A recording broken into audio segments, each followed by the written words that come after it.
Today, from the vault, we're taking a look at the Edict of Caracalla, a true game changer for the entire Roman Empire. Today we're talking about the Edict of Caracalla. We're going to review the Severans, who they were, and their contribution to the empire. We're going to talk specifically then about Caracalla's reign. Then we're going to talk about the edict itself, the sources, why we know about the edict, and then the meaning of the edict, the interpretations, and finally the legacy of the edict. So here is that grand image of the empire of Rome, sprawling North Africa, Middle East, Central Europe, and so forth. Keep in mind that it's Caracalla that declares everyone inside the borders is now a citizen of Rome in 212. So we're going to unpack that story. We start with the Severans. Maybe the most famous preserved monument in Rome is the Arch of Septimius Severus in the Roman Forum, right in front of the Curia Julia, the brick building in the background. So who is Septimius Severus? He's from Lectus Magna. He is a Roman citizen. He is a senator. And in the year of the 5 emperors, he is going to win that Game of Thrones battle to go from provincial governor to the reign of emperor from 193 to 211. So he has a dynasty as the last man standing in the year of 5 emperors.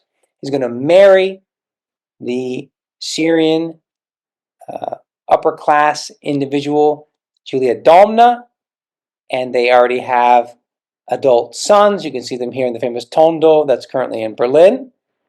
And what he does as a legacy is expand the size of the legions, increases the pay of the soldiers, gives them more liberties, and he's going to basically truncate the authority of the Italian soldier and promote the provincial soldiers.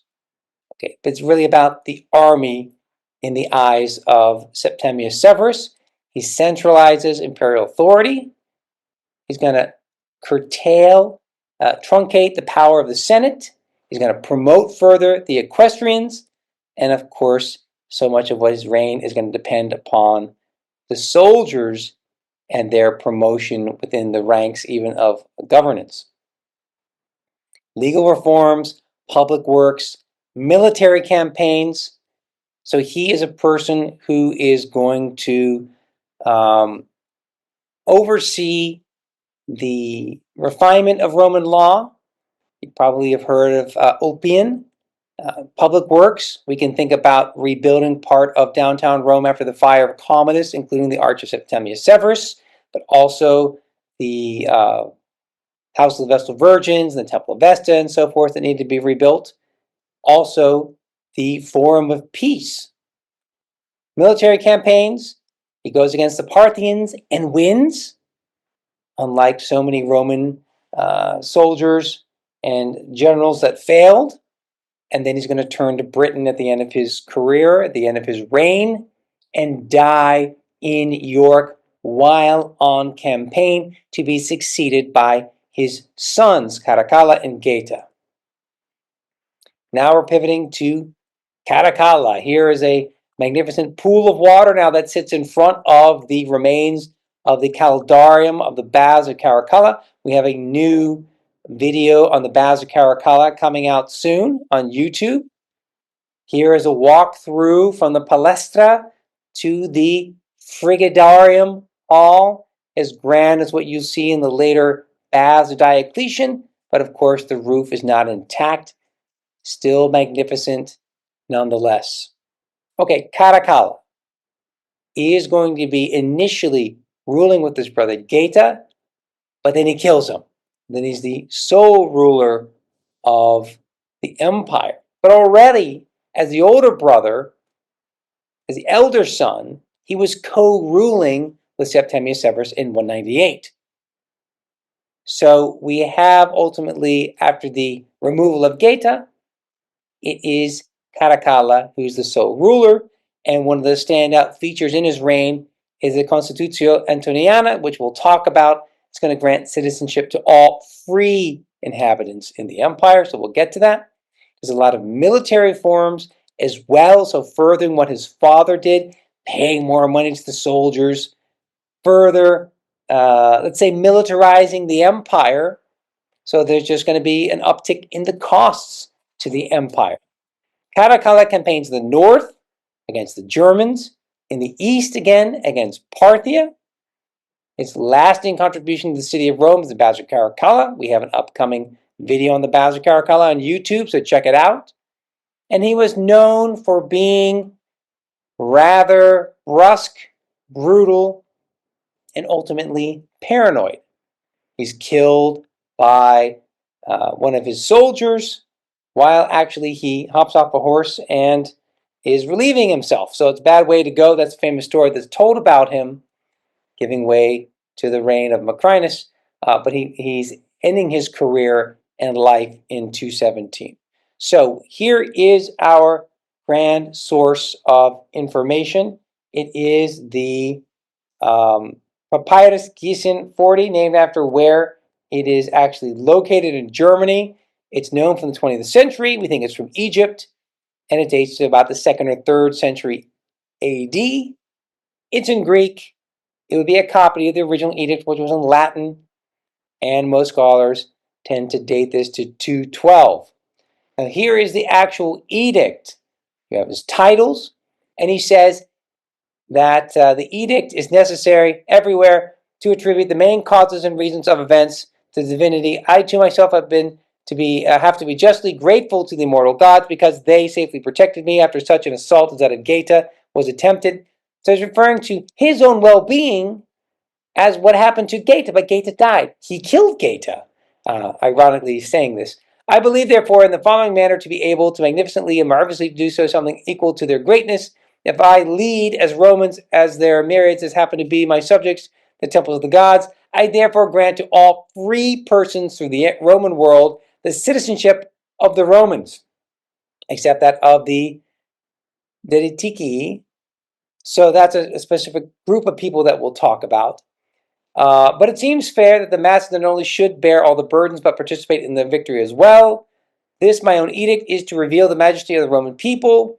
This majesty happens to be superior to that of other nations, the honor of which the Romans have excelled from the beginning, after no inhabitant of any country in the world has been left without citizenship and honor.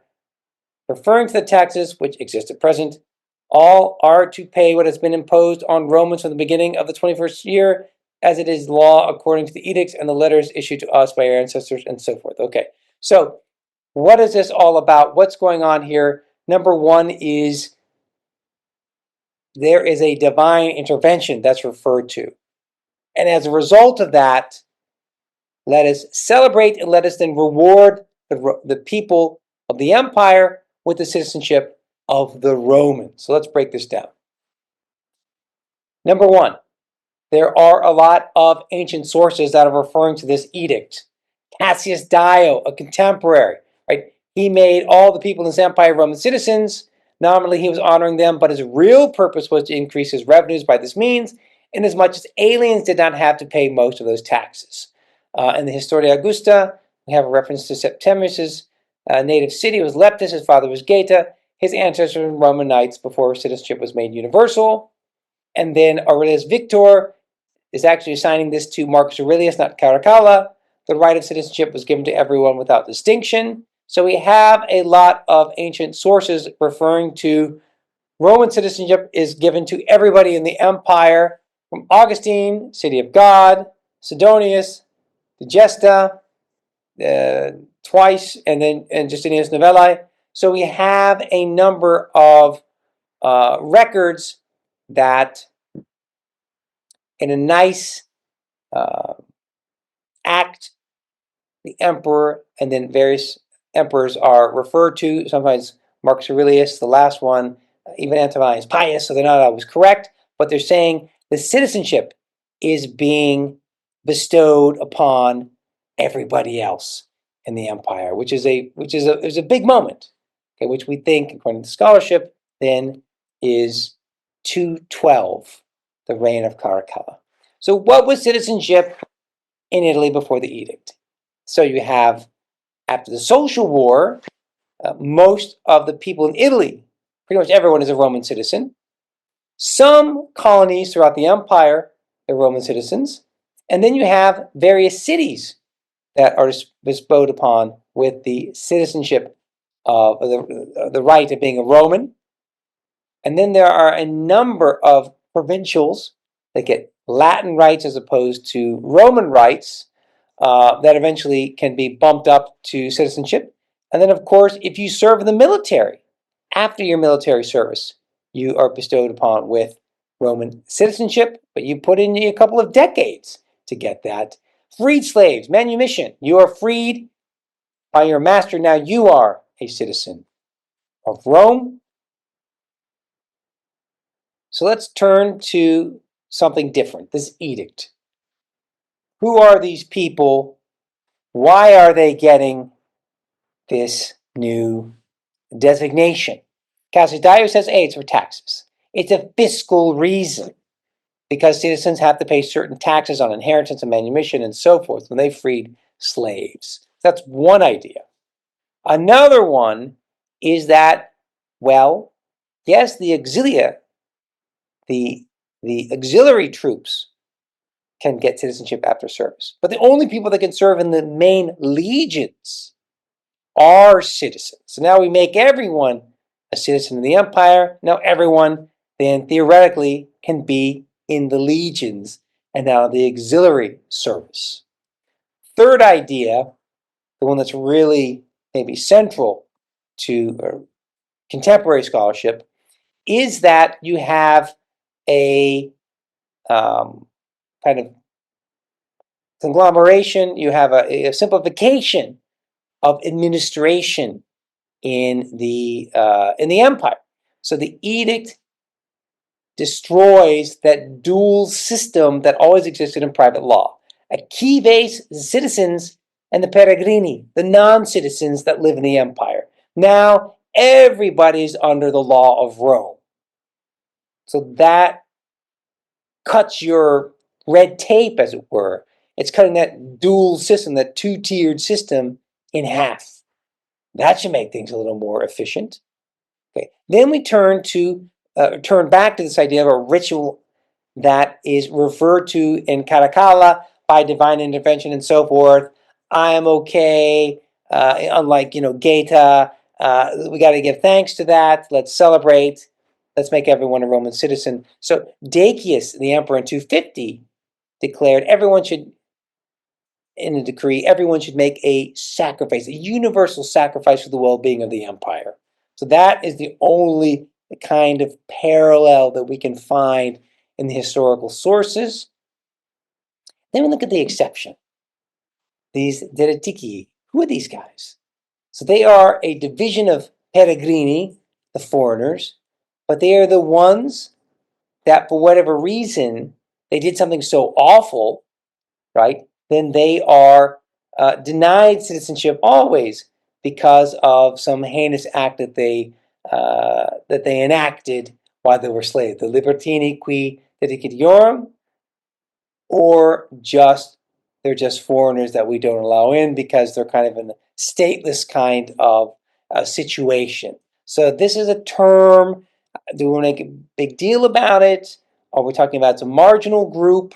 But it seems to be something, a stickler there in the edict, that these are people that we're never going to let them be a part of us because of something they've done or because they're of their stateless kind of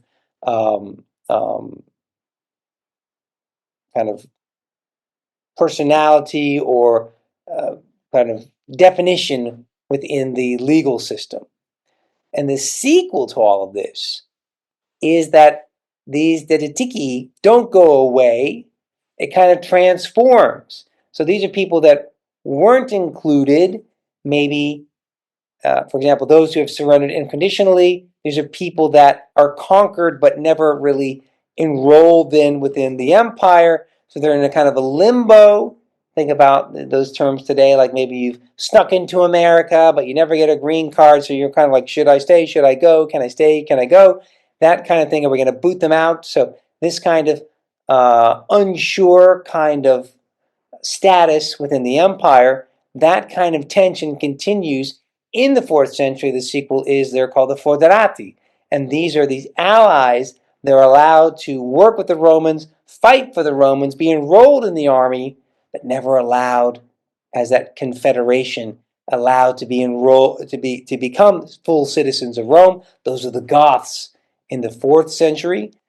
Famously, the Huns push the Goths into Rome. They become the allies of the Romans, but not allowed to be a part of the empire. That ultimately leads to the rebelling against the empire and the destruction of a Roman army, the Battle of Adrianopolis, that ultimately leads to the rise of Alaric the Goth, who served in Roman armies, but was never allowed to become Roman, that eventually leads his Visigoths and Goths into attacking Rome in 410. That's the sequel. That's the part of inclusion that comes back to bite the Romans when they thought they had the issue solved in the Constitutio Antoniniana of Caracalla. So let's take some questions about this issue. And I will also say you can make contributions to Ancient Rome Live. You can go online and contribute to us to support us in our efforts. Short seminars and master classes every month are free. This is the new lineup. You'll see everything listed under events on Ancient Rome Live.